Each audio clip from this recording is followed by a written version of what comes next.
جو آج ہمارے یہاں احترام میں ایک طریقہ اپناتے ہیں، سر کے اوپر ہاتھ رکھتے ہیں، یہ خود امام کی ایک سیرت ہے، 8ویں امام سے مروی روایت ہے، اس کی روشنی میں ہے۔ تو جس وقت امام کا نام لے، اور بالخصوص وہ ایک نام ہی قیام کے نام ہی سے معنی میں ہے، جب وہ آدمی نام لے تو احتراماً کھڑا ہونا چاہیے۔ یہ نام کے بارے میں امام کی ولادت باسعادت تاریخ ہمیں معلوم ہے 15 شعبان المعظم اور 255 ہجری 255، یہ امام کی ولادت باسعادت ہے۔ البتہ بعض روایات میں 254 بھی ہے اور بعض میں 256 بھی ہے، لیکن مشہور ہمارے ہاں 255 ہی ہے کہ جس سال امام کی ولادت ہوئی۔ اور یہ بھی ابتداء عرض کر دوں کہ جہاں تک ہمارے امام کا معاملہ ہے، امام مہدی، امام عصر، امام زمانہ، یہ تذکرہ صرف شیعوں کے ہاں نہیں ہے، بلکہ بالخصوص اہل سنت کے ہاں اور عالم اسلام کے ہاں کثرت سے یہ تذکرہ موجود ہے۔ حتیٰ امام کا نام بھی اہل سنت کی بہت سی کتابوں میں موجود ہے۔ وقت نہیں ہے چونکہ مختصر پروگرام ہے، انشاءاللہ کسی موقع پہ تفصیلی اگر گفتگو ہو تو حوالوں کے ساتھ بات ہو سکتی ہے۔ اہل سنت کے ہاں باقاعدہ امام کا نام موجود ہے، امام کا تذکرہ موجود ہے۔ جیسے ہمارا عقیدہ ہے کہ امام زمانہ جو اس وقت امام ہے، جن کی ولادت کے جشن ہم لوگ منا رہے ہیں، یہ 11ویں امام امام حسن عسکری علیہ السلام کے بیٹے ہیں، یعنی امیر المومنین کی نسل سے اور امام حسین کی نسل سے جو 11ویں امام تھے، جن کی شہادت 260 ہجری میں ہوئی ہے، انہی امام کے بیٹے آخری امام ہیں۔ یعنی یہ عقیدہ ہم صرف شیعوں کا نہیں بلکہ اہل سنت کے ہاں بھی کثرت سے اہم اور معتبر روایات میں یہ چیز موجود ہے کہ وہی امام ہیں، وہی مہدی ہیں۔ ولادت کے سلسلے میں بھی اہل سنت کے بہت سی روایات ہیں، یعنی آخری امام کی ولادت کے سلسلے میں بھی تاریخ ولادت موجود ہے، سن ولادت موجود ہے، یہ یعنی کثرت سے تذکرہ موجود ہے، اس میں کسی طریقے کی شک و شبہے کی گنجائش نہیں ہے۔ تو 255 ہجری میں آپ کی ولادت ہوئی ہے۔ آپ کی ولادت اس وقت سامرہ جو عراق کا ایک شہر ہے، جہاں پر 11ویں امام اور 10ویں امام کے روضے ہیں، یہ وہ جگہ تھی کہ جہاں پر 10ویں امام مدینے سے بلائے گئے تھے، اس وقت حاکم وقت 10ویں امام کو بلایا ہے، وہاں رکھا ہے، اور وہیں 10ویں امام کی شہادت ہوئی، 11ویں امام وہیں رہے، وہیں پر 11ویں امام کی شہادت ہوئی ہے۔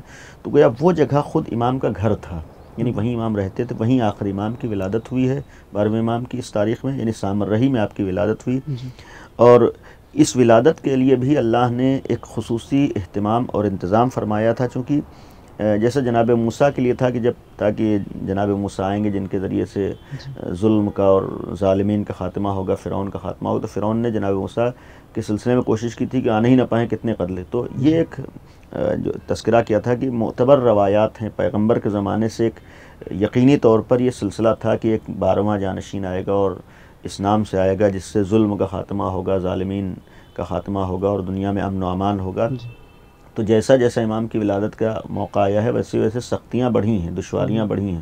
خود امام کا سامرہ بلایا جانا، وہاں فوجی چھاؤنی کا ہی مشہور ہے کہ وہاں رکھا جانا، یہ اس لیے تھا کہ امام دنیا میں نہ آنے پائیں۔ اسی لیے امام کے سلسلے میں باقاعدہ عورتیں معین تھیں جو امام کے گھر تک جاتی تھیں جائزہ لینے کے لیے، کوئی صاحب اولاد نہ ہو، اس خوف کی بنیاد پر کہ وہ امام نہ آنے پائے، لہٰذا خصوصی اہتمام و انتظام اللہ نے آخری امام کی ولادت کے لیے کیا۔ اسی لیے ایک روایت ایسے موقع پر ہم لوگ معمولاً سنتے ہیں جناب حکیمہ خاتون سے، یعنی 11ویں امام کی پھوپھی، کہ جب 14 شعبان کی شام آئی ہے تو فرمایا تھا کہ آج آپ ہمارے گھر میں قیام کیجئے، رکیے، آج اللہ اپنی حجت کو ظاہر کرے گا، یعنی آج جو ہے آخری جانشین دنیا میں آئے گا، ولادت کی خوشخبری دی ہے۔ تو جناب حکیمہ فرماتی ہیں کہ جس وقت 11ویں امام نے یعنی امام حسن عسکری علیہ السلام نے فرمایا تو مجھے تعجب ہوا، کہ اس لیے کہ جتنی ازواج ہیں یا کنیزیں ہیں کسی میں آثار موجود نہیں تھے ولادت کے،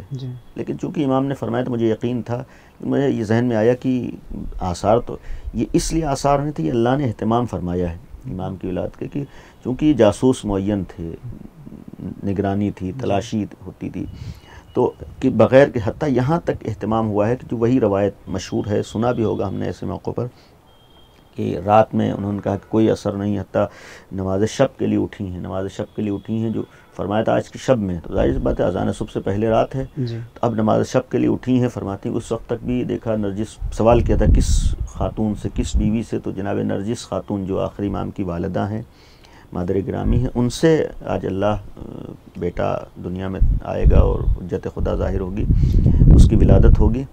تو کہتے ہیں کہ جب میں نماز شب کے لیے اٹھی ہوں تو اس وقت بھی کوئی اثر موجود نہیں تھا، حتیٰ میں پھر لیٹ گئی نماز صبح سے پہلے تھوڑے. میں نے ایک دفعہ پھر آ کر دیکھا تو نرجس خاتون ایسی سو رہی تھی. مجھے اب ذہن میں ایک شک ہوا کہ میرے بیٹے نے جو امام ہے فرمایا کہ آج ہی شب میں اور صبح کا وقت نزدیک ہو رہا ہے, اذان صبح کا وقت آنے والا ہے اور اب تک کوئی آثار بھی نہیں ہے. تو اب یہاں پر یہ جملہ بھی ہے روایت میں کہ آخری 11ویں امام نے دوسرے کمرے سے ایک جملہ بھی فرمائی ہے. خود امام کی عظمت اور اللہ نے جو انہیں کمالات اور اختیارات دی اس کا بھی ایک نمونہ ہے. فرمایا تھا پھوپھی جان شک نہ کیجیے اللہ کا وعدہ پورا ہوگا, یعنی اللہ نے جو وعدہ فرمایا اس وعدہ پورا ہوگا اور اللہ کی حجت ظاہر ہوگی. تو اس کے بعد فرماتے ہیں کہ میں نے ایک نور دیکھا اور پھر اس کے بعد وہ مرحلہ آیا ہے کہ امام کی ولادت ہوئی, دیکھا کہ ایک نورانی چہرہ ہے, نورانی بیٹا ہے ان کی نگاہوں کے سامنے. تو یہ بھی ایک ولادت کا مرحلہ تھا. اب یہاں پر ایک چیز قابل غور ہے کہ امام کی ولادت یقینی تھی, خبر پیغمبر نے دی, ہر امام نے دی, 11ویں امام نے دی, لیکن بہت زیادہ آثار ظاہر نہیں ہوئے, یعنی یقین تھا. تو یہ شاید ایک ہمارے لیے اس دور میں بھی پیغام ہو کہ ہم لوگ بھی امام کے ظہور کا یقین رکھتے ہیں. اللہ کا وعدہ ہے, رسول کا وعدہ ہے, قرآن کا وعدہ ہے, امام کا ظہور ہوگا. لیکن اگر ہم اس ظہور میں تاخیر دیکھ رہے ہیں اپنے اعتبار سے, اللہ کے ہاں جو مصلحت ہے اللہ کی جانب سے معین اس وقت ظہور ہونا ہے جب اللہ چاہے گا. لیکن اگر ہمارے سامنے ظہور میں ہمارے حساب سے تاخیر ہو رہی تو ہم لوگوں کو شک نہیں کرنا چاہیے, بلکہ ہمیں اللہ کے وعدے پر یقین رکھنا ہے. وعدہ خدا ہے سے پورا ہونا ہے, جس وقت اللہ چاہے گا انشاءاللہ. جیسا کہ آپ نے فرمایا کہ امام کی طول عمر امام کو اللہ نے دی ہے, تو اس پر اعتراضات بھی بہت ہیں. ویسے تو کئی عالم اسلام میں اعتراضات کیے جاتے ہیں, لیکن ان میں سے دو میں چاہوں گا کہ آپ بیان کر دیں. ایک تو یہ کہ امام کی طول عمر کے حوالے سے, اور دوسرا یہ کہ امام جس طریقے سے غیب میں ہیں اس پر یقین کیسے کیا جا سکتا ہے. دیکھیے اولاً میں اس کو اپنی پہلی بات مکمل کر لوں کہ امام کی جو تاریخ ولادت تھی 15 شعبان 255 ہجری اور سامرہ میں ولادت ہوئی ہے. تقریباً 5 سال کا پیریڈ, 5 سال کا عرصہ اپنے والد کے ساتھ رہا ہے. 260 ہجری میں 11ویں امام کی شہادت ہوئی, 5 سال اپنے والد کے ساتھ رہے ہیں.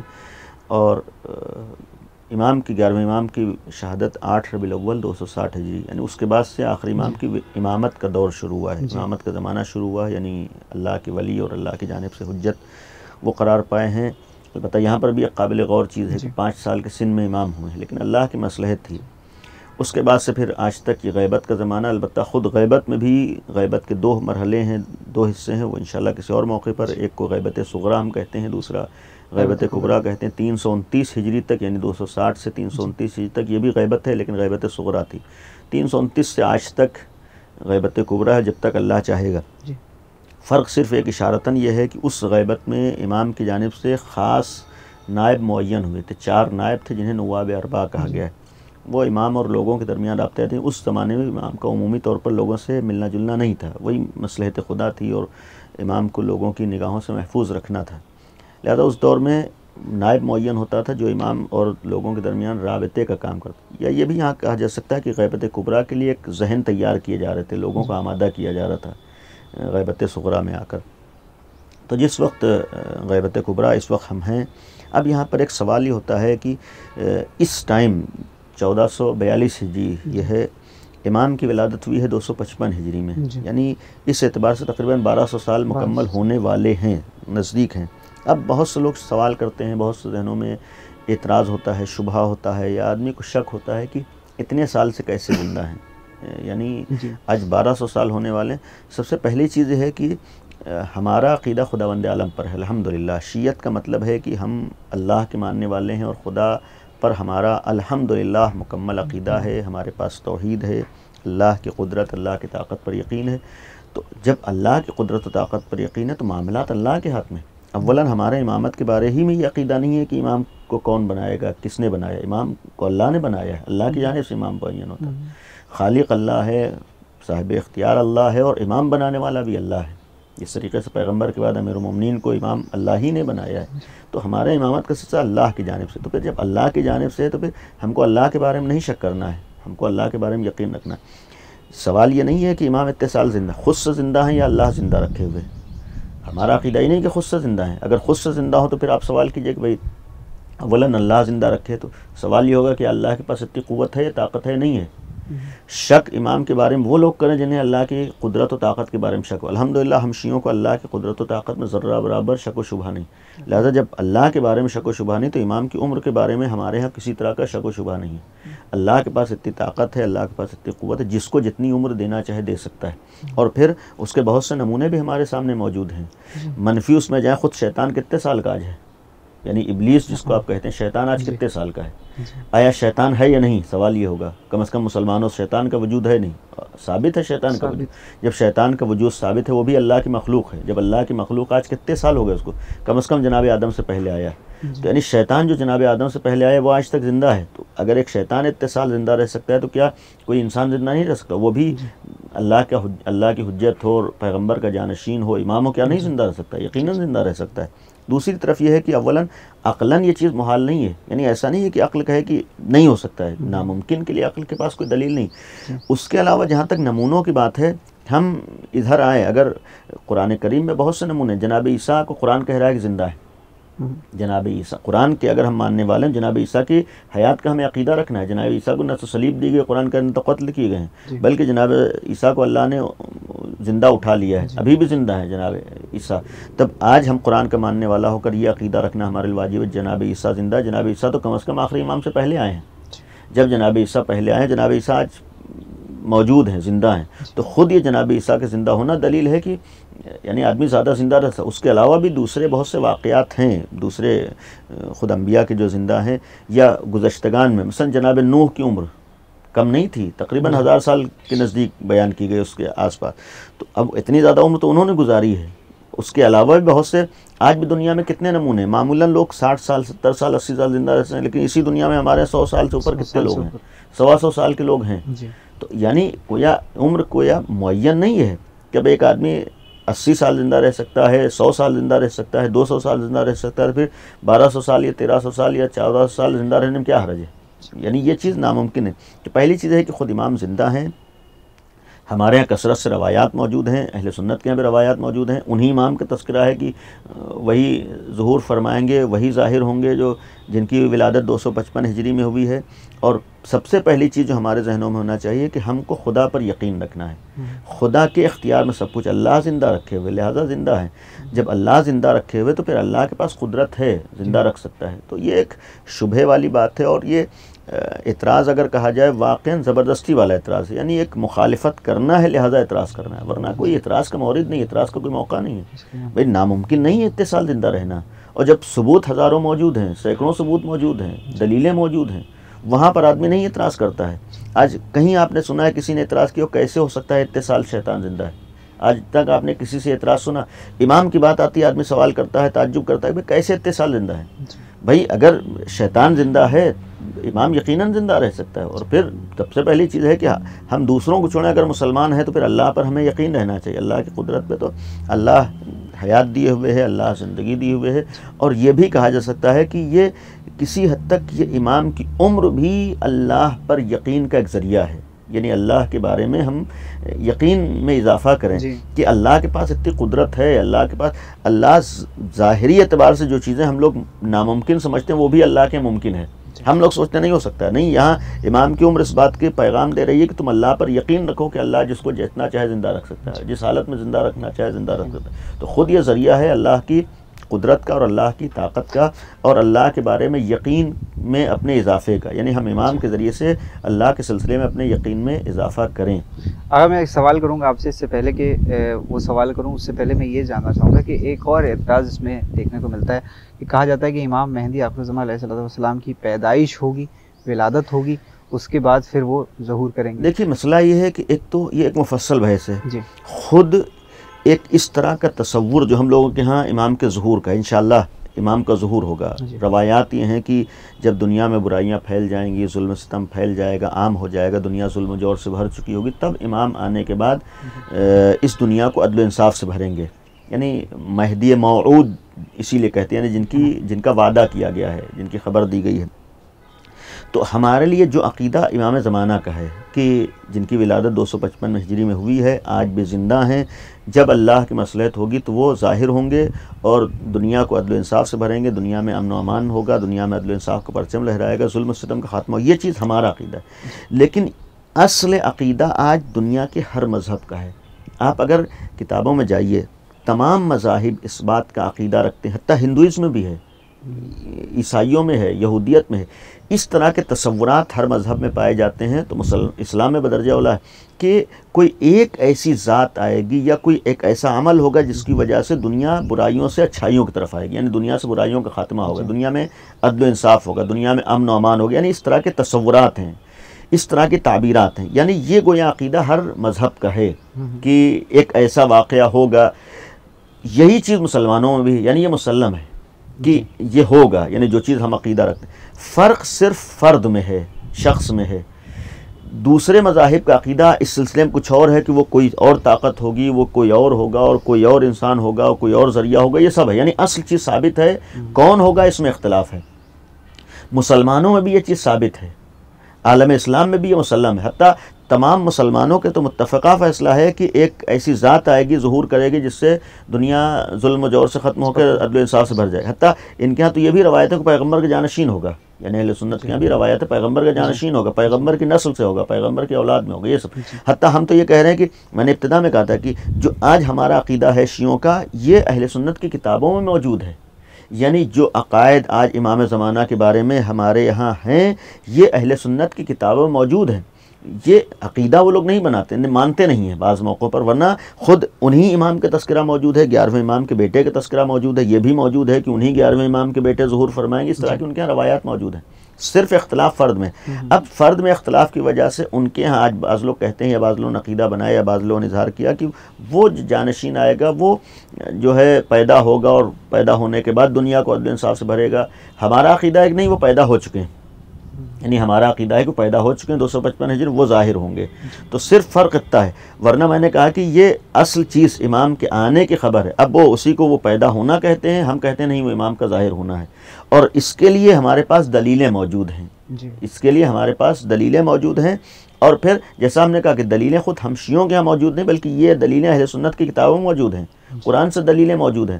تو یہ اختلافی نہیں ہے کہ امام کا ظہور نہیں، یہ مسلم ہے، یہ متفق علیہ ہے، یہ حتیٰ دوسرے مذاہب کا بھی عقیدہ ہے. ہاں اختلاف فرد میں ہے، شخص میں ہے، کون آئے گا.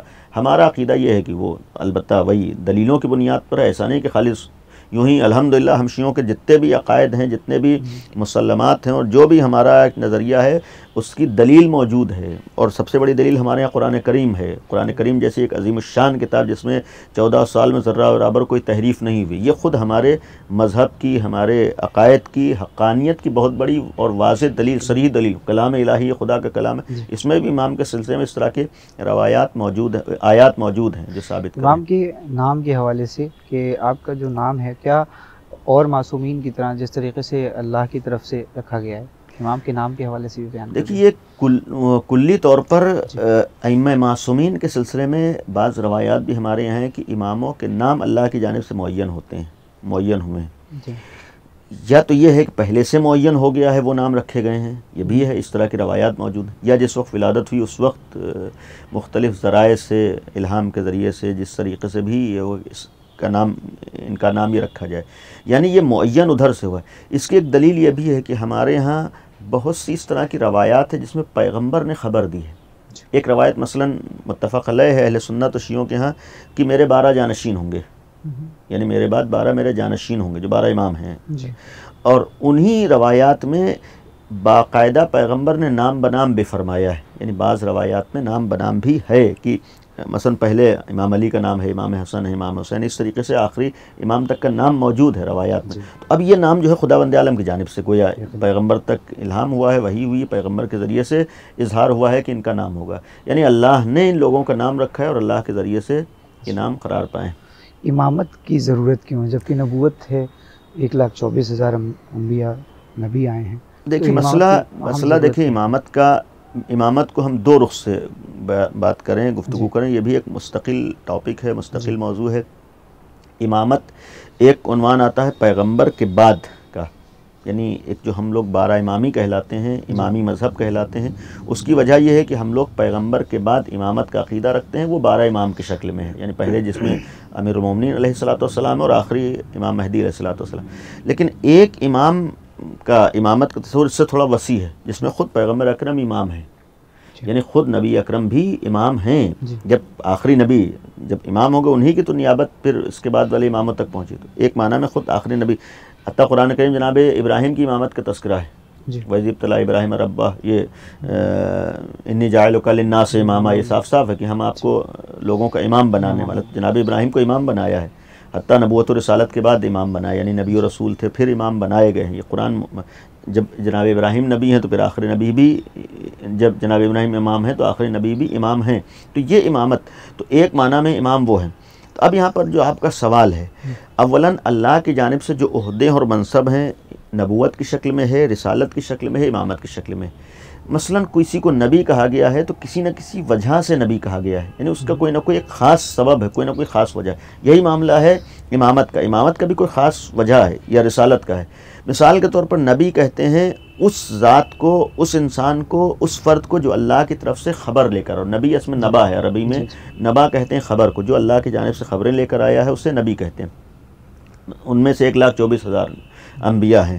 رسول کہتے ہیں مثال کے طور پر رسالت سے ہے، یعنی رسالہ جیسے ہمارے یعنی گویا باقاعدہ ایک مکتوب شکل میں جو ایک شریعت کو لے کر آ رہا ہو، یعنی ایک کتبی اس کے پاس ایک نوشتہ موجود ہے، نوشتے کی شکل میں آیا ہو اور اس کی ایک شریعت ہو اور اس کا ایک دین ہو. پہلے والے دین کے ساتھ ہی ساتھ ہو سکتا ہے وہی دین دوسری شکل میں یا مکمل شکل میں یا حالات کی بنیاد پر، تقاضوں کی بنیاد پر وہ دین آیا ہو. لیکن رسول کا مطلب یہ ہے کہ یعنی ادھر سے بھی ایک رابطہ ہے، یعنی پیغام ہے، ایک نوشتہ موجود ہے. لیکن یہ چیزیں ہیں اس وقت تک ہوں گی کہ جب تک ادھر سے چیزیں آ رہی ہیں، مثال خبریں آ رہی ہیں، رسالے آ رہے ہیں یا شریعت آ رہی ہے، دین آ رہا ہے. لیکن جائز بات ہے کہ جب خود قرآن یہ کہہ رہا ہے کہ ایک موقع آتا ہے کہ جہاں پر ادھر سے دین و شریعت اور خبریں آنا ختم ہو جائیں، یعنی گویا کہا جائے کہ اب ضرورت ختم ہو گئی، یعنی اب قیامت تک کے لیے ساری باتیں آ چکی ہیں، ساری پیغامات آ چکے ہیں. ایک ایسا دین آ چکا ہے کہ جو قیامت تک کے لیے اب مکمل دین ہے، یعنی اسی دین کو قیامت تک چلنا ہے. مثلا حلال محمد حلال الی یوم القیامہ، حرام محمد حرام الی یوم القیامہ، یعنی پیغمبر پر جو دین و شریعت آ گئی، ادھر سے پیغامات آ گئے، ادھر سے خبریں آ گئیں، ادھر سے مکتوب شکل میں، کتبی شکل میں دین و شریعت آ گئی. اب اسی کو قیامت تک جاری ہے. جب اسی کو قیامت تک جاری ہے تو اب ہم یہاں پہ کہہ سکتے ہیں کہ اب ادھر سے ایسے فرد کی ضرورت نہیں ہے کہ جس کے پاس خبریں آئیں، چونکہ اب مکمل ہو چکی ہیں. یعنی اب ہم یہ کہہ سکتے ہیں نہ تو اب نبی کی ضرورت ہے نہ رسول کی ضرورت ہے. اس لیے کہ نبی اور رسول کی ضرورت اس وقت تک ہوگی جب تک، یعنی اس عہدے کے عنوان سے، اس منصب کے عنوان سے، جب تک ادھر سے خبریں آئیں. تو اب جب جس دن جو ہمارے یہاں غدیر کا موقع ہے، یعنی اب نبی اور رسول کی ضرورت نہیں ہے. اب معاملہ ہوتا ہے کہ اس کے بعد امامت کا. امامت کا ایک مفہوم ہے کہ جو رہنمائی کرنے والا، امام کہتے ہیں آگے چلنے والا، رہنمائی کرنے والا، ہادی جس کو ہم لوگ دوسرے معنی میں ہدایت کرنے والا، جو آگے آگے رہے، سامنے رہے. تو اب ظاہر سی بات ہے کہ جب تک ادھر سے خبریں آئیں گی تو نبی رسول کی ضرورت ہوگی، لیکن آگے چلنے والے کی ضرورت اس وقت تک ہے جب تک پیچھے چلنے والے موجود ہیں. یا اس کو کہیں کہ جب تک انسان موجود ہے، جب تک بشر موجود ہے، جب تک ایک ہدایت پانے والوں کا وجود ہے، اس وقت تک ایک ہدایت دینے والے کی ضرورت ہے. یعنی اس کو دوسرے الفاظ میں، عام الفاظ میں کہیں کہ جب تک لوگ موجود ہیں تب تک ایک امام کی ضرورت ہے. یعنی امام کی ضرورت گویا ہمیشہ ہے. جب امام کی ضرورت ہمیشہ ہے تو اس عنوان سے کہتے ہیں امام کی ضرورت آج بھی ہے. پیغمبر کے، نبی کے بعد بھی اور رسول کے بعد بھی امام کی ضرورت ہے. یہ ایک جہت سے بات تھی. لیکن دوسری طرف ہمارے یہاں روایات بھی موجود ہیں. امامت کی عظمت اور اہمیت کی بنیاد پر بھی ہے، لیکن خود پیغمبر کی روایات موجود ہیں. بعنوان امام پیش کروایا گیا، بعنوان امام کہا گیا ہے. اور بعض تعبیرات میں ہے کہ یہ امام ہیں، پیغمبر کے بعد ان کو امامت ملی ہے، یہ امام ہیں اور امام قرار دیے گئے ہیں، لہذا یہ بھی ہے. اور اسی امامت کی عقیدے کی وجہ سے ہم آج امامی پہچانے جاتے ہیں. امامیہ مذہب، اثنا عشری، یعنی 12 امام، اسی بنیاد پر 12 اماموں کے عقیدہ رکھنے والے. جیسا کہ آگا وقت ہمارے پاس کم ہے اور میں چاہتا ہوں کہ آج ولادت باسعادت حضرت حجت ہے، اس حوالے سے جو آج کا معاشرہ ہے اپنے وقت کے امام کی معرفت سے محروم ہے. کہیں نہ کہیں وجہ، کہیں نہ کہیں غنا ہے، کہیں نہ کہیں غیبت ہے، ہر طریقے سے ہر طریقے کا گناہ ہے. تو میں چاہوں گا کہ کیا آپ نصیحت کرنا چاہیں گے لوگوں کو؟ عجل اللہ تعالی فرجہ الشریف، آخری امام، ان کے سلسلے میں ایک مشہور حدیث ہے اور یہ متفق علیہ ہے، اہل سنت کی ہائی معتبر حدیث ہے. من مات ولم یعرف امام زمانہ مات میتۃ جاہلیہ. جو بھی مر جائے اپنے زمانے کے امام کو نہ پہچانے، اس کی موت جاہلیت کی موت. یہ مشہور پیغمبر کی حدیث ہے، متفق علیہ حدیث. اس حدیث کی روشنی میں ہمارے اوپر واجب ہے کہ ہم کو معرفت امام ہو، ہمارے لیے ضروری ہے کہ ہم امام کو پہچانتے ہوں، امام کی شناخت ہو۔ یہاں پر ایک مفصل بحث ہے۔ امام کی شناخت، معرفت اور پہچاننے کا مقصد صرف یہ نہیں ہے کہ ہم کو دو چار باتیں امام کے بارے میں معلوم ہو جائے۔ معرفت کا ایک مفہوم یہ ہونا چاہیے کہ ہمارے وجود کے اوپر امام کی امامت کا عقیدہ رکھنے کے اثرات ظاہر ہو رہے ہیں۔ امامت کی معرفت کا ایک مفہوم یہ ہونا چاہیے کہ ہمارے عمل و کردار سے معلوم ہو کہ ہم امام کے چاہنے والے ہیں۔ امامت کی معرفت کا مطلب ہے کہ آج اگر ہم زبان سے کہہ رہے ہیں کہ ہم امام کا انتظار کریں، امام کے منتظر ہیں، تو خالی ہمیں زبان سے نہ کہنا پڑے، ہمارا وجود گواہی دے رہا ہو کہ ہم امام کے منتظر ہیں۔ آج ہمارے سماج اور ہمارے معاشرے سے ظاہر ہو رہا ہو کہ ہم امام کے ماننے والے ہیں، اس کو معرفت امام کہتے ہیں۔ معرفت امام میں خاص باتوں کا جان لینا نہیں ہے، بلکہ اس طریقے سے جاننا ویسے کہ ہماری زندگی تبدیل ہو، ہماری زندگی ویسی ہو جائے جیسی امام چاہتے ہیں، ہمارا کردار ویسا ہو جیسا خدا چاہتا ہے، ہمارا عمل ویسا ہو جیسا امام کو پسند ہے۔ یعنی ہمارا وہ کہیں، جیسے آپ نے بعض کاموں کا تذکرہ کیا ہے، معصیتیں ہیں، گناہ ہیں، بعض برائیاں ہیں، آج بہت سی برائیاں ہیں، آج بہت سے گناہ ہیں، یہ خود گناہوں کی طرف جانا، اس کا مطلب ہے کہ اس عقیدے میں کہیں نہ کہیں کوئی کمی پائی جاتی ہے، معرفت کے سلسلے میں کمی پائی جاتی ہے، اور امام کو ماننے، اور اتنا یقین رہے کہ صحیح جب معرفت ہوگی، صحیح طور پر ہم جب پہچانیں گے تب ہم صحیح طور پر مانیں گے، ورنہ دعویٰ کر دینا ماننے والے ہونے کے یہ بہت آسان ہے۔ آج بہت سے لوگ دعویٰ کرتے ہیں ماننے والے، جو خالی زبان سے کہہ دینے سے ماننے والا آدمی نہیں بنتا ہے، بلکہ جب انسان پہچانتا ہے تب صحیح مانتا ہے۔ جیسے بلا تشبیہ ایک چیز عرض کروں کہ اللہ کے ماننے والے دنیا میں بہت ہیں، بہت سے لوگ رہے ہیں۔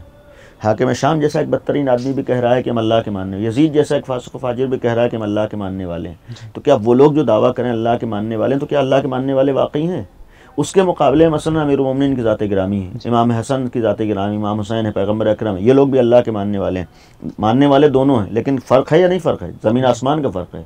کہاں پیغمبر و امیر المومنین اور امام حسن امام حسین جیسے ماننے والے، اور کہاں یہ بدترین افراد ماننے والے۔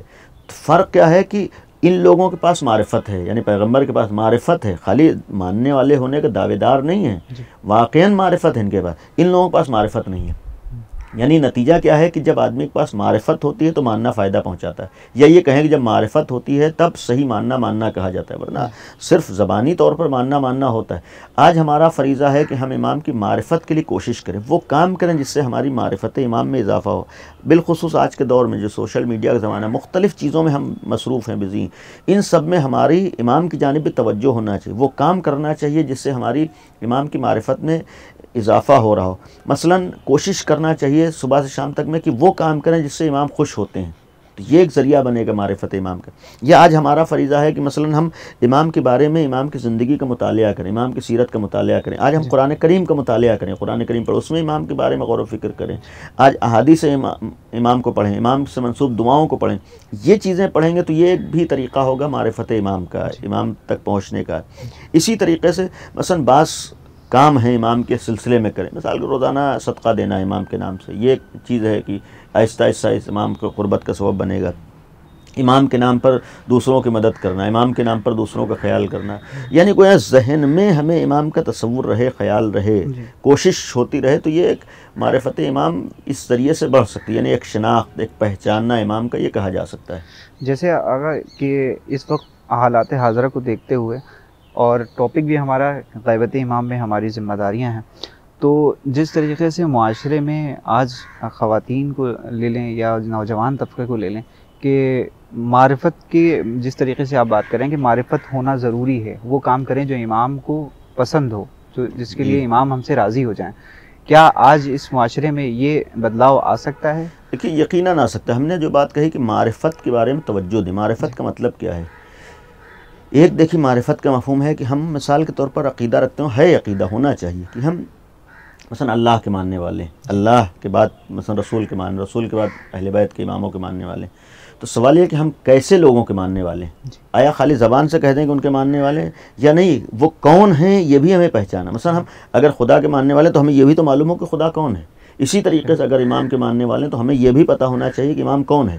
اس مرحلے میں جب ہم آئیں گے تو ہمارا ایک عقیدہ یہ ہے اور ہونا چاہیے، اور جانب توجہ دینا چاہیے کہ ایک پہلو صرف عرض کر رہا ہوں کہ آج ہم اس امام کے ماننے والے ہیں کہ جو پوری کائنات کو دیکھ رہا ہے، چونکہ اللہ کی جانب سے وہ ہادی ہیں، اللہ کی جانب سے رہبر ہیں، اللہ کی جانب سے امام بنائے گئے ہیں، لہٰذا اللہ نے انہیں وہ طاقت و قوت دی ہے کہ وہ پوری کائنات کو اپنے نگاہوں کے سامنے رکھتے ہیں، پوری دنیا کو اپنے نگاہوں کے سامنے. ایک یہی معمولی سب پہلو ہے، لیکن قابل غور ہے کہ اگر آج ایک اہل بیت کے چاہنے والے کو اور امام کے چاہنے والے کو یہ احساس ہو کہ ہم اس امام کے ماننے والے ہیں جو پوری کائنات کو دیکھ رہا ہے، تو جب پوری دنیا کو دیکھ رہا ہے، پوری کائنات کو دیکھ رہا ہے، تو ہم کو بھی دیکھ رہا ہے. اگر یہی احساس ہو جائے ایک شیعہ کو، چاہے عورت ہو، مرد ہو، نوجوان ہو، بچہ ہو، بوڑھا ہو، یہ احساس ہے جو ہونا چاہیے. اور یہی معرفت کا ایک مرحلہ یہ بھی ہوتا ہے کہ ہمیں یہ یقین ہونا چاہیے کہ امام ہم کو دیکھ رہے ہیں، ہم امام کی نگاہوں کے سامنے، ہم امام سے چھپے ہوئے نہیں ہیں، ہمارے کام امام کی نگاہوں سے ہیں. جب امام کی نگاہوں کے سامنے تو برجہ اللہ خدا کی نگاہوں کے سامنے ہے.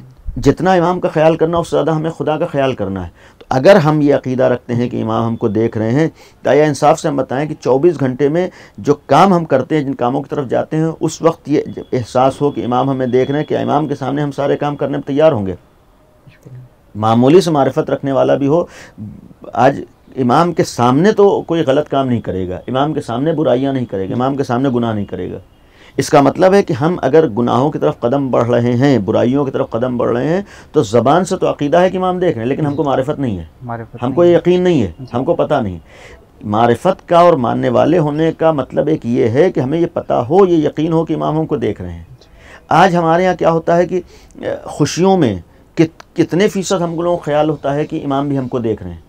ہم جا کے مثال کے طور پر شادیوں کا مہینہ ہے، کثرت سے شادیاں ہوتی ہیں، ہم یہ تمنا تو کرتے ہیں کہ امام زمانہ ہمارے یہاں شادی میں شریک ہوں، ہم تمنا تو کرتے ہیں کہ امام زمانہ ہماری خوشی میں شریک ہوں، ہم جا کر کارڈ بھی دے کر آتے ہیں اور فلاں جگہ ڈالتے ہیں، فلاں جگہ پہنچاتے ہیں، یہ تمنا تو رکھتے ہیں. لیکن کیا ہم اپنے گھر کا ماحول، جہاں پر شادی ہو رہی اس جگہ کا ماحول ایسا بناتے ہیں کہ امام آ کر دیکھ کر خوش ہوں؟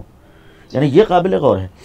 اگر ہم نے امام کو دعوت دی ہے، تمنا ہے، تو پھر ہمیں ایسا ماحول بھی تیار کرنا چاہیے. گناہوں سے بچنا وہاں ہمارا پہلا فریضہ ہے. امام سب کچھ گوارا کریں، گناہ ہرگز گوارا نہیں کریں گے. معصوم ہیں. عصمت کا ایک مفہوم یہ بھی ہے کہ ان کی زندگی میں کسی طرح کے گناہ کے تصور نہیں، وہ گناہ سے راضی اور خوش بھی نہیں ہو سکتے ہیں.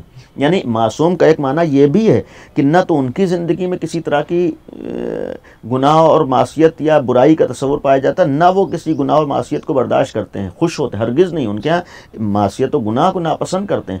آج اگر ہم کو یہ پتہ ہو کہ ہم اس امام کے ماننے والے ہیں جو خود بھی معصوم ہے اور گناہوں کو ناپسند کرتا ہے، گناہوں سے امام کو ہم یہ کہیں نفرت ہے، امام گناہوں سے راضی نہیں. جب امام گناہوں سے راضی نہیں ہے تو کیا ہو سکتا ہے کہ ہم پھر گناہوں کی طرف جا رہے؟ نہیں ہو سکتا ہے. آج اگر ہم لوگ کہتے ہیں کہ مثلا جناب سیدہ جس سے راضی ہیں اسی سے اللہ راضی ہے، جس سے امام زمانہ راضی ہیں اسی سے، یقیناً ہے جس سے جناب سیدہ خوش نہیں اور امام زمانہ خوش نہیں، اس سے اللہ خوش نہیں، وہ یقیناً جہنمی. تو کیا ہمارے سارے کام ایسے ہیں کہ جس سے امام زمانہ راضی ہیں؟ ہم صبح سے شام تک جو کام کرتے ہیں اس سے جناب سیدہ راضی ہیں؟ یہ بھی تو ایک سوال ہے.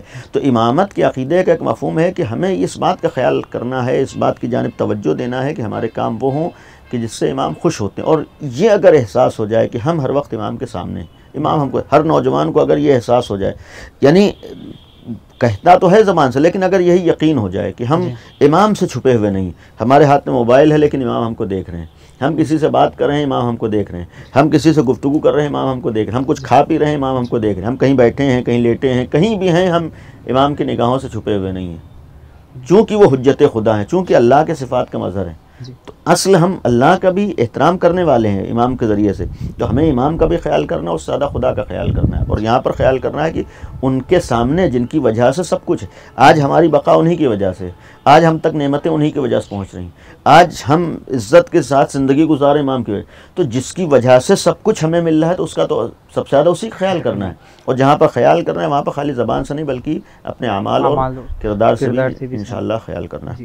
اور میں چاہوں گا کہ آخر میں آپ کیا پیغام دینا چاہیں گے لوگوں کو کہ امام زمانہ اجل اللہ تعالیٰ فرج شریف کی بارگاہ میں جس طریقے سے ان کی ولادت کا دن ہے، اور لوگوں تک یہ پیغام پہنچنا چاہیے کہ آپ کی ولادت کی جو شب ہے اس میں کچھ ایسے شب 15 شعبان جو شب ولادت ہے، بعض ہمارے ہاں جو مشہور ہو گئی شب برات، جبکہ اصل جو ہے خوشی، واقعی خوشی امام کی ولادت ہے، یعنی سب سے بڑی خوشی ہے شب میں بھی ولادت ہی کی ہے. اور یہ بھی کہہ سکتے ہیں کہ امام کی وجہ سے انسان جو ہے جہنم سے بری ہوتا ہے، یعنی آخری امام کا عقیدہ رکھے تب وہ بری ہو گئی، براءت ہوتی، تو یعنی اللہ تک پہنچ جائے گا اور حق کا ماننے والا ہو جائے گا اور برائیوں سے بری ہو سکتا ہے ان سے وابستگی کے بعد. یہ ایک مفہوم ہے. تو یہ امام سے منسوب تاریخ ہے، اس میں پیغام بہرحال ہمارے جیسے افراد کیا دیں، لیکن ایک تمنا ہے، گزارش ہے کہ ہم کوشش کریں امام کو پہچانیں، ہم کوشش کریں کہ امام والے بنیں، ہمیں امام کی فکر ہونا چاہیے، ہم کو امام کا خیال ہونا چاہیے، ہم صرف غم اور مصیبت میں امام کا خیال نہ کریں بلکہ اپنی خوشیوں میں بھی امام کا خیال کریں، اپنی زندگی میں ہم امام کا خیال کریں۔ آج دنیا سے برائیوں کے خاتمے کی ہم کو بھی کوشش کرنا ہے، خالی بیٹھ کے ظہور کا انتظار نہیں دیکھنا ہے کہ دنیا میں امن و امان، جتنی امن و امان کے لیے کوششیں ہو سکتی ہیں یہ ہمارا ایک فریضہ، ظلم ستم کے خاتمے کے لیے کوششیں ہونا ہے، دعائیں ہونا ہے، برائیاں ختم ہو جائیں، امن و امان دنیا میں قائم ہو جائے، یہ امام کے سلسلے میں۔ آج کے زمانے میں نوجوانوں کے لیے بھی گزارش ہے کہ آج ہمارے لیے آسانیاں ہیں، موبائل جیسی چیز ہر نوجوان کے ہاتھ میں، زیادہ تر بچوں کے ہاتھ میں بھی ہے، جہاں ادھر ادھر کی چیزوں میں وقت گزارتے ہیں، بعض شاید غلط چیزوں کی طرف بھی چلے جاتے ہوں، ان سب سے ہم اپنے کو بچائیں، برائیوں سے، گناہوں سے، اور اس کے ذریعے سے بھی کوشش کریں کہ امام کے بارے میں معلومات حاصل کریں۔ ہم لوگوں سے امام کے بارے میں معلوم پوچھ سکتے ہیں، کتابیں پڑھ سکتے ہیں، یعنی ہمارا وقت کچھ امام کے نام پر بھی صرف ہو، ہم امام کے نام پر وقت نکالیں اور اپنی خوشیوں میں امام کا زیادہ زیادہ خیال کرنے کی کوشش کریں۔ خوشی ایسی منائیں جس سے امام خوش ہوں۔ خوشی کا مطلب یہ نہ ہونا چاہیے کہ بس جو ہم چاہ رہے ہیں وہ ہوگا، اسی لیے اس کا ایک نتیجہ بعض جگہوں پر یہاں تک اب نوبت آ گئی، بعض جگہوں پر آ رہی ہے کہ خوشیوں میں بھی امام کے نام پر خوشی میں مثلا میوزک ہو رہی ہے، امام کے نام پر خوشیوں میں ناچ ہو رہا ہے، جو ہرگز 1% بھی امام خوش نہیں ہو سکتے۔ یعنی ہم نے اپنے لیے خوشی منائی ہے، امام کی خوشی کا خیال رکھیں۔ خوشیوں کا مطلب یہ ہونا چاہیے کہ ویسے کرنا ہے جیسے امام خوش ہوں، یعنی مقصد خوشی کا ہونا چاہیے کہ ہم کو امام کو خوش کرنے کے اسباب فراہم کرنا ہے، یعنی وہ کام کرنا ہے جس سے امام دیکھ کر خوش ہو رہے ہیں۔ ہرگز امام گانے سے خوش نہیں ہوں گے، ہرگز امام میوزک سے خوش نہیں ہوں گے، ہرگز امام ناچنے سے خوش نہیں ہوں گے، بلکہ امام تو ناراض ہوں گے۔ اس کا مطلب ہم نے نام امام کا لیا، کام وہ کیے جس سے امام ناراض ہو رہے ہیں، تو یہ کون سا محفل ہو گیا، یہ کون سا امام کا جشن ہو گیا؟ امام کی خوشی کا مطلب یہ ہے کہ ہمیں وہ کام کرنے ہیں جس سے امام خوش ہو رہے ہوں، اور خوش اسی وقت ہوں گے جب اللہ کی اطاعت ہو، اللہ کی پیروی ہو، اور اللہ کا خیال کیا جائے، گناہوں سے بچا جائے، برائیوں سے بچا جائے انشاءاللہ۔ ہم چاہیں گے کہ آخر میں آپ دعائے فرض سے اس ٹاک شو کا اختتام کریں تاکہ مومنین سے۔ بسم اللہ الرحمن الرحیم۔ اللہم کن لولیک الحجۃ ابن الحسن صلواتک علیہ وعلی آبائہ فی ہذہ الساعۃ وفی کل ساعہ ولیا وحافظا وقائدا وناصرا ودلیلا وعینا حتی تسکنہ ارضک طوعا وتمتعہ فیہا طویلا اللہم صل علی محمد وآل محمد وعجل فرجہم۔ اب یہاں پر 1 منٹ بہرحال میں آپ کا پھر سے لوں گا اختتام کلام میں کہ میں آپ کی بھی خدمت میں مبارکباد پیش کرتا ہوں، آپ کی پوری ٹیم اور حسینی چینل جو الحمدللہ بہترین کام انجام دے رہا ہے، ان کے لیے بھی، اور مومنین سے ایسے موقع پہ گزارش ہے کہ زیادہ زیادہ ہم توجہ دیں، سنیں پروگرام، اور جہاں تک تعاون کر سکتے ہیں کریں۔ ایک جملہ اس لیے میں نے درمیان میں کہا کہ نصیحت نہیں ہے بلکہ میری گزارش ہے اپنے نوجوانوں سے، مومنین سے، کہ ہم امام کے سلسلے میں توجہ دیں، ہم انشاءاللہ وہ سماج بنائیں جو ایک مہدوی سماج ہو، امام زمانہ سے منسوب ایک معاشرہ ہو، سوسائٹی ہو، جس میں امام کی خوشنودی کے اسباب فراہم، اور انشاءاللہ یہ تمنا ہے، یہ گزارش ہے۔ آقا بہت بہت شکریہ، ہم تمام حسینی چینل ٹیم اور ناظرین کی طرف سے آپ کو آج کے دن کی مناسبت سے تہہ دل سے مبارکباد پیش کرتے ہیں اور شکر گزار ہیں کہ آپ نے اتنا وقت دیا۔ شکریہ آپ کا ہے کہ آپ نے وقت دیا، اور بہرحال آپ کی پوری ٹیم کا شکریہ ہے، قابل شکریہ یہ لوگ ہیں جو اتنی اہم دن میں لوگوں تک بہترین پیغام پہنچا رہے۔ بس دعا یہی ہے کہ اللہ اس ہم لوگوں کے عمل کو قبول فرمائے، اور یہ لوگوں کے لیے مؤثر واقع ہو اور مفید واقع ہو، ان کے علم اضافے کا سبب ہو، ساتھ ساتھ کردار اور عمل میں بھی یہ چیزیں ہمارے ہاں، میں پہلے اپنے لیے دعا کروں گا، پھر اپنے دوسرے مومنین کے لیے انشاءاللہ۔ تو ناظرین، یہ تھے حجت الاسلام والمسلمین علی جناب مولانا حسنین باقری صاحب قبلہ، جو ہم سے بات کر رہے تھے غیبت امام میں ہماری ذمہ داریاں۔ آقا نے جس طریقے کے پیغام دیا ہے، ہمیں گزارش کی ہے جس طریقے سے مومنین سے، ہم تمام مومنین کے لیے اور اپنے لیے پالنے والے کی بارگاہ میں یہ دعا کرتے ہیں کہ اے رب کریم، جس طریقے کا کردار ہمارا، سیرت ہماری، ہمارا امام، ہمارا وقت کا امام چاہتا ہے، ہم اس عمل پر عمل پیرا ہوں اور تعلیمات اہل بیت علیہ الصلوۃ والسلام سے روشناس رہیں، اس پر عمل کرنے کی ہمیں خداوند عالم توفیق برحمت فرمائے۔ اپنے میزبان کو اس امید کے ساتھ دیے اجازت کہ پھر حاضر ہوں گا، اور تمام حسینی چینل ٹیم کی طرف سے آپ کو ایک بار پھر سے آج 15 شعبان کی مناسبت سے تہہ دل سے مبارکباد پیش کرتے ہیں۔ والسلام علیکم ورحمۃ اللہ وبرکاتہ۔